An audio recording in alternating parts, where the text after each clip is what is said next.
This week, on AU Weekly, Funimation's president has spoke out about the divorce from Crunchyroll.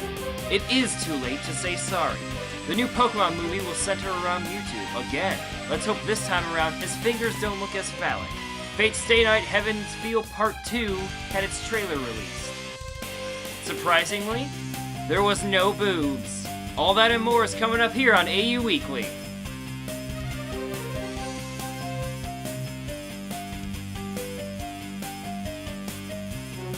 Konnichiwa, anime fam! I am Tom the Protagonist, Padoru Tom, joined by Sheldon the Rain Blastoise, Santa Alter Lily Jeanne d'Arc, and Shoto Todoroki. Welcome to week 3 of Padoru Month. Very excited to continue the festivities. As you can see, I now have a Santa hat. I should get one for her. But that's not why we're here, fam. We are here to talk about the anime news for this past week, so let's get right into it, shall we? And the first segment of this week's show is Days of Our Anime Streaming Services. Seriously, guys, the more I cover about this, I'm just gonna have to start making a title card for this at this point.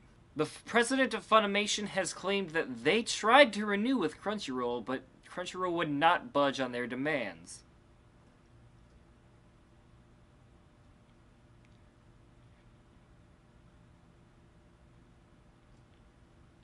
Funimation president Gen Fukunaga recently interviewed with Newsweek on the subject, saying, quote, "Sony had to make this tough decision.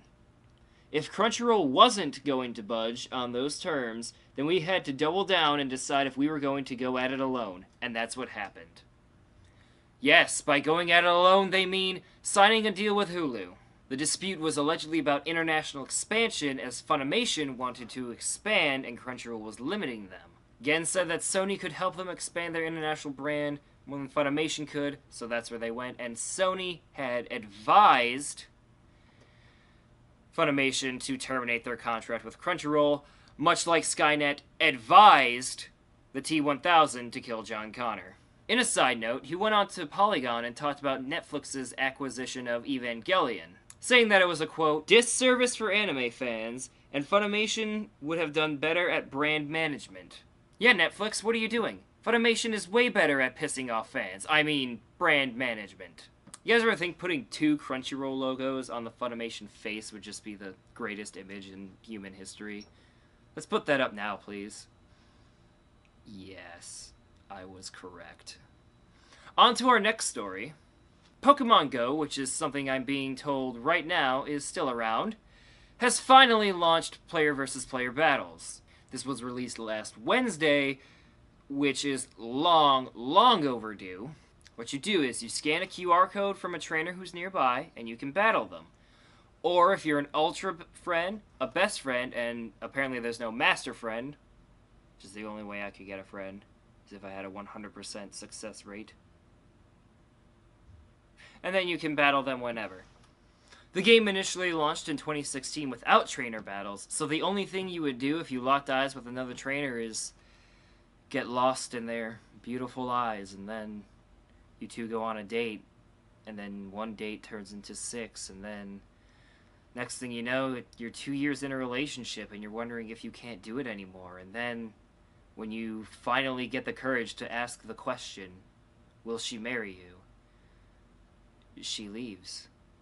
A note is all that's left behind, saying it was fun, but I have to become the very best, like no one ever was. On to something less morbid? Yeah, maybe? The second Mewtwo Strikes Back movie was announced at the screening of The Power of Us Pokemon movie.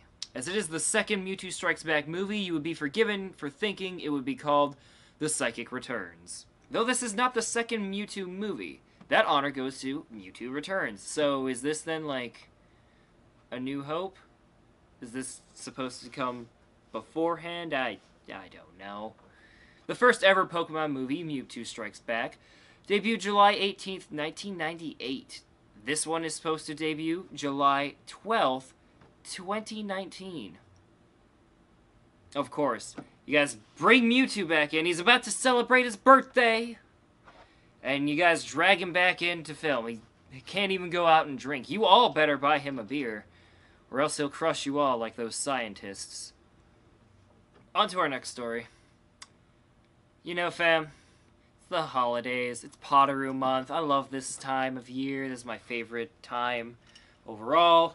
And I'm trying to keep the blood pressure low. So, I told myself, unless it was a major live-action announcement, I was not going to cover it. Then it happened. So let's reset the counter. What were we at? How many weeks without mentioning live action? Oh, we were already at 0. Excellent. But I can't let myself do this, so I'm gonna bring in a guest. Hold on. Hold on. Let me leave. Let someone else come into the frame.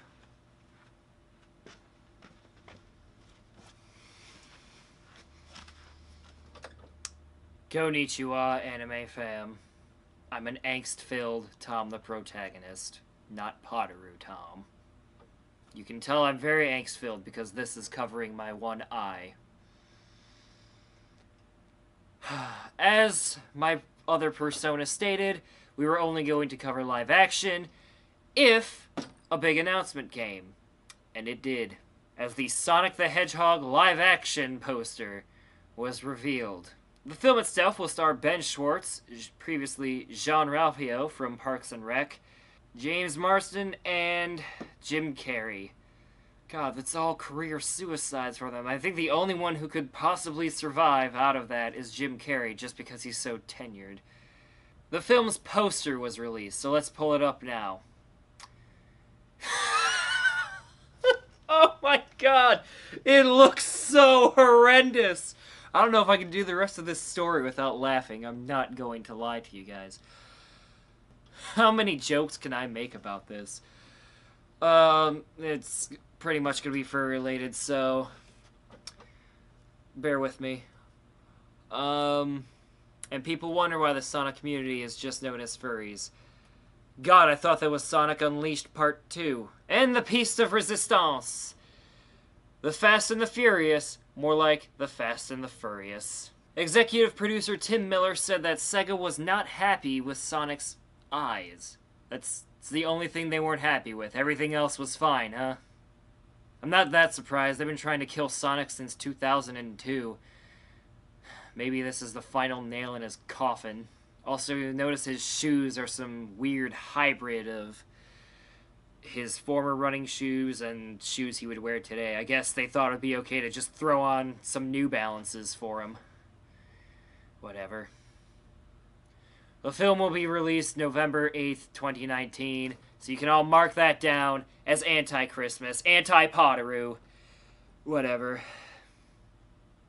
And that's it for me, fam. I'll probably see you guys next week, unless the gods are being merciful.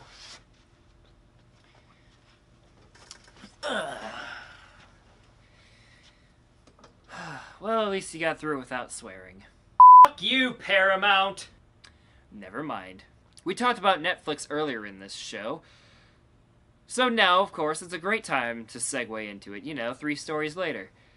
Agretsuko is going to be having a Christmas special. It will be titled, We Wish You a Metal Christmas. Unfortunately, it does not have the subtitle, and a Heavy New Year. The special is about Ritsuko as she makes plans for Christmas Eve, but her need to be validated on social media kind of consumes her. I've been there. All 40 of my social media followers know that. You guys should really follow us on Twitter and like us on the Facebook. Trailers for the special have been released in both English and Japanese. You can go to them via the links in the description below. And also a poster was released, which we will pull up here. My biggest question is, what is that hippopotamus doing? It looks like it's just about to swallow that dog person whole. Maybe it was angry because no one wanted a hippopotamus for Christmas this year. And on to our last story of the week, fam. Fate Stay Night Heaven's Feel Part 2 Lost Butterfly had its trailer unveiled. If you thought that title was long, just wait. This announcement came via the... Hold on here. Need this. This is needed. Fate Heaven's Feel 2 New Information Unveiling Xmas Great Presents Special. Okay. The film will open January 12th in Japan and sometime in the US. We're not exactly sure when. Maybe mid-year, because that's what happened last year with the other one. Who knows, though. All I do know is that attendees who go in the first week of screening will receive an artboard of Saber Alter with this image, and I'm not sure if I'm supposed to be turned on or just excited for the movie by this, but either way, it's Padoru Tom approved. Fate Stay Night Heaven's Feel in its entirety is being directed by Tomonori Sudo, who also directed Fate Stay Night Unlimited Blade Works and Fate Zero. Who directed Fate Zero and Fate Stay Night Unlimited Blade Works. So he's done Heaven's Feel, Zero, and Blade Works. Well, just like my college career, a 66% is passing, so 2 out of 3 ain't bad. That's our show this week, guys. I'm Tom the Protagonist. For Sheldon Blastoise, Shoto Todoroki, Santa Alter Lily Jean the Arc Lancer, and all of us here at AU Weekly. Happy Padoru Month. We'll see you guys next week. Until then, stay updated.